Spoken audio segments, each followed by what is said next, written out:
I am very excited to have Jimmy Tobias on. He is a Nation contributor, The Nation magazine, and he also writes for The Guardian. And he has a piece out right now online and probably arriving at your doorstep if you like to read things in paper form like I do, in The Nation magazine. It's titled, "Can We Prevent the Next Pandemic?" Jimmy, thank you for joining us. Thanks for having me. So, can we prevent the next pandemic? Come on. Like, can we get over this pandemic? Right. I think that's where we are right now. It's the last one. We had a CDC that was funded. We had a government that was a little bit more, had a little bit more recognition of the growing pandemic of SARS, et cetera. But I guess before I even ask, can we prevent the next pandemic? What would the next pandemic look like after this pandemic?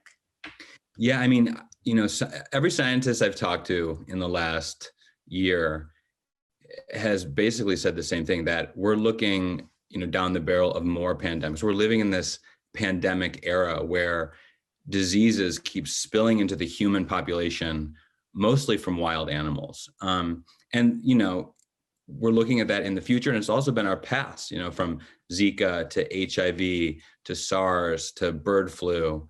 We're living in this pandemic era, and so there are like something like 600,000 viruses out there in the world that have the potential to spill into the human population, and some subset of that can cause disease. And so there are many, many, many viruses out there that we don't know anything about and that could do us harm.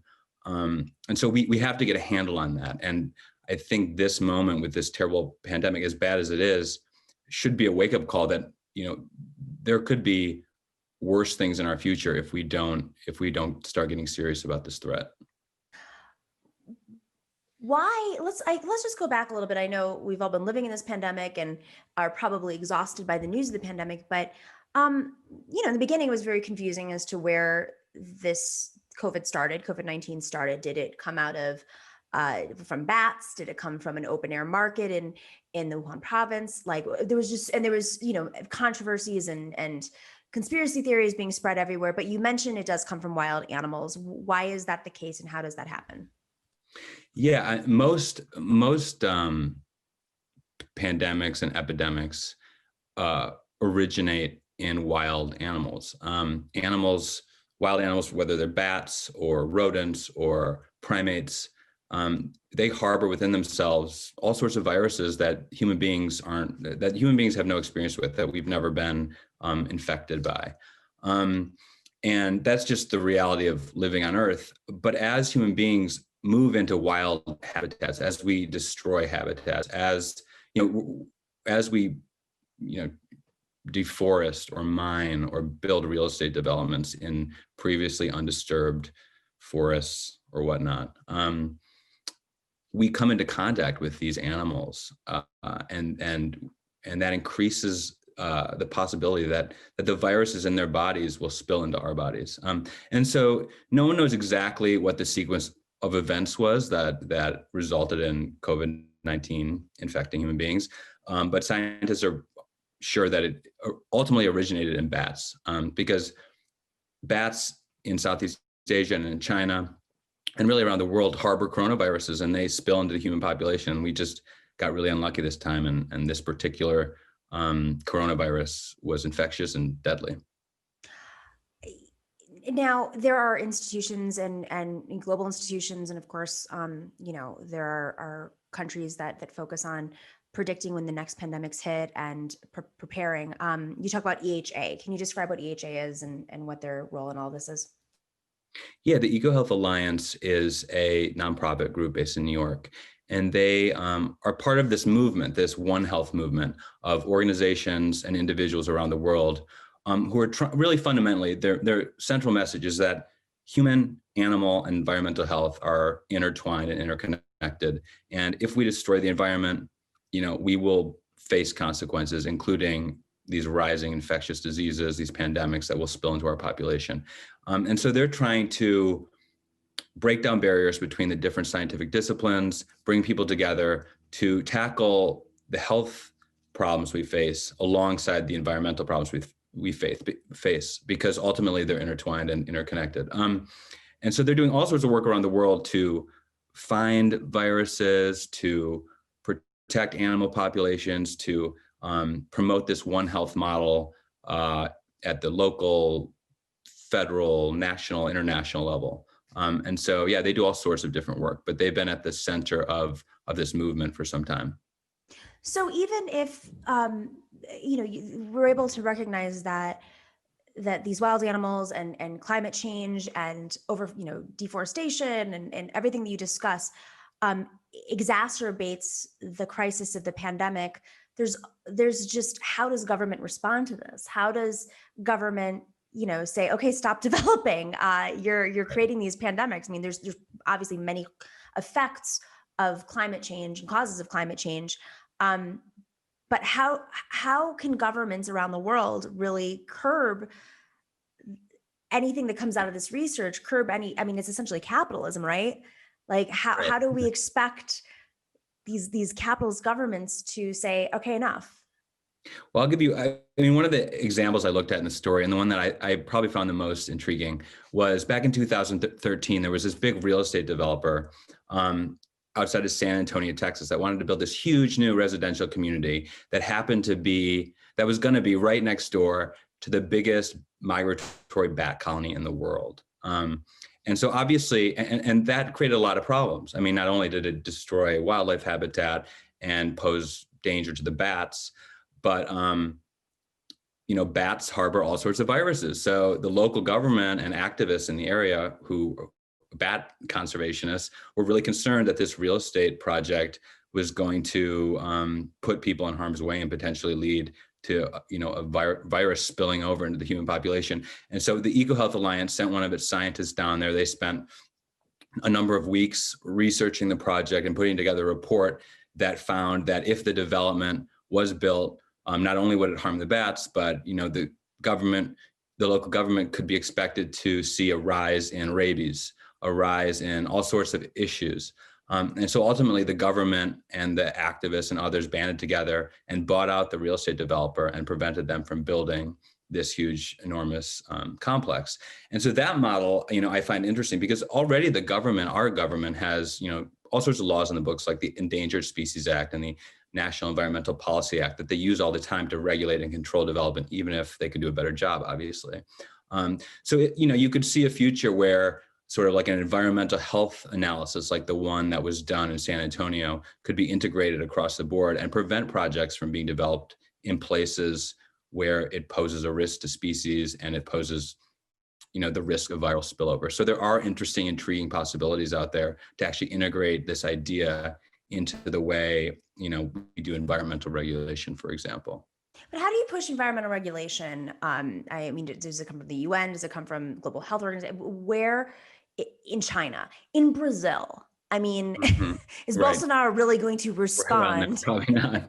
He probably won't. China is doing some work on this. They're working with some international organizations to try to integrate One Health, and they have partnered with groups like EcoHealth Alliance. I think obviously, right now we have this very vibrant climate movement, and it is focused really, it's really focused on climate change and greenhouse gas emissions, as it should be.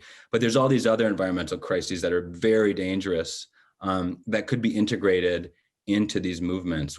People could, this pandemic that we're experiencing, I think, should really be a wake-up call for people that, that our destruction of habitat, apart from even climate change, but just all the destruction of habitat that's going all around the world, is directly tied to what we're going through. And so we need to deal with this extinction crisis and the pandemic crisis and the pandemic era alongside climate.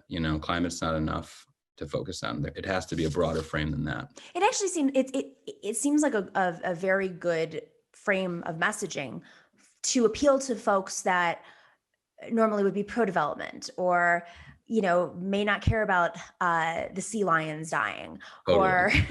or frankly, want cheap gas or whatever. Listen, if it's San Antonio decides to come together in Texas, right. It seems like there's a pathway there in messaging. I absolutely agree. I think one of the things that's been brilliant about the climate movement is every time there's a hurricane or wildfire, they're like, this is climate change. This is climate change. And I think those who are concerned about the wildlife extinction crisis and the destruction of habitat need to point to these pandemics and epidemics and be like, this is the extinction crisis. This is the consequences of destroying landscapes. I mean, we even just saw it from the sense of the pandemic, people being inside and seeing how many wild animals were just roaming the streets, Right. but it shifted the way that wildlife kind of lived. I mean, at the same time, I was in Arizona a few months ago, 6 or 7 months ago, and it was the beginning of the pandemic, and there was wildfire, and it was crazy. In the mountains, all of the wild animals started coming in. Lions. We had a little dog outside, and we were worried that he was going to get eaten because the wild lion, the lions were everywhere, and coyotes were everywhere. So you could just actually see it, like in a red state. You could see how the entire ecosystem was shifting before our eyes. And I mean, I think it's an Yeah. interesting aspect of messaging around this. Yeah. And, the impact of our civilization on the natural world is so profound. Um, and while we face, the threat of climate change, there's so many other threats that we face too. I mean, and at this moment, I really think that it is incumbent upon reporters and activists and others to really stress the point that this pandemic didn't come out of nowhere. It came out of environmental destruction, and that has to be like front and center if we're ever going to deal with this threat. And I think, and that's what the One Health movement is really, that's the core of the message right there. And you don't hear it much in government or in even coverage of this pandemic, but that is the core of the message. And we're going to live through this again if that isn't taken to heart and acted upon. But you also don't hear about it because Donald Trump has done everything he can to defund every environmental organization and like the CDC, obviously. So moving forward with the Biden administration, it's like, how do we hypercorrect these issues? Will he go far enough? Will he put more money into EHA and this movement? When so many of his donors and potential cabinet members do come from industries which extract and exploit from our environment, exploit workers who are extracting. Yeah, it's going to be a tough fight. I mean, even the environmental laws that are on the books, like the Endangered Species Act, which I cover a lot, is almost never, enforced to its full potential. It's always falls victim to political infighting and things like that. How so? Why is this controversial? Yeah, I know. It's amazing because the law is actually like one of the most popular laws on the books with the American public. Polls constantly show that. And yet when it comes to actually enforcing it, the federal agencies that are responsible for doing so are under immense pressure from industry groups and lawyers and even sort of an internal bureaucratic culture that's averse to conflict. And so they almost never enforce it to the extent they could to actually protect species. And that's really why so few species ever come off the endangered species list. They're not going extinct, but they're also not being removed because the government just doesn't have the guts to enforce this law and protect animals. And I think this, again, this pandemic should be a wake-up call that we actually have the power to stop a lot of these problems already on the books, but it's just not. There's not the political will among either party, really.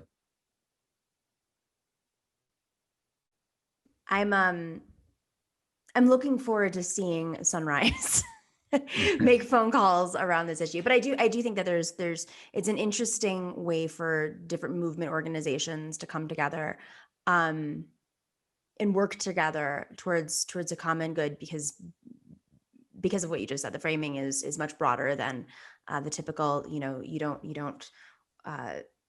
want a hurricane to show up every, how many hurricanes we've had this cycle, I think more in the history of since we've been recording hurricanes, or you don't want more tornadoes to be sure. It has to be much deeper. And also there's a destruction there too. When there is more, there are more climate events, ecosystems get disrupted, as you said, from the start. So it's not just about overdevelopment, it's also the exacerbation of climate change caused by all these other issues. So it's like an endless cycle. Yeah, I mean, the damage we're doing to the natural world is obviously profound. And that's why we've all been stuck at home for the last year, and it could happen again. I think people often don't recognize how often these illnesses and viruses have spilled into the human population and rewritten human history. I mean, just think about HIV/AIDS, which also emerged, from wildlife. The profound and deep impact that's had on all sorts of people around the world. Zika, Lyme disease is another one. Everyone talks, worries about Lyme disease now, but that is a relatively recently emerged disease that came out of disrupted habitats in the Northeast United States. So, we've already been living with this. And I just think the narrative around it hasn't always focused on the root causes. And that's what the One Health movement in many ways is about, as well as more practical ways to combat zoonotic disease and disease spillover. Really interesting, fascinating things to think about. And it would be great to see all these foundations that fight things like Lyme disease and, the global AIDS crisis that continues to exist, if they looped in this eco message. I think it's a fascinating approach to combating many, many, many different problems that all stem from capitalism. Yeah, no, I think it's definitely, I think, a wave of the future. And I think it's going to gain a lot of traction. I hope it will gain a lot of traction in the years to come in light of what we're all living through.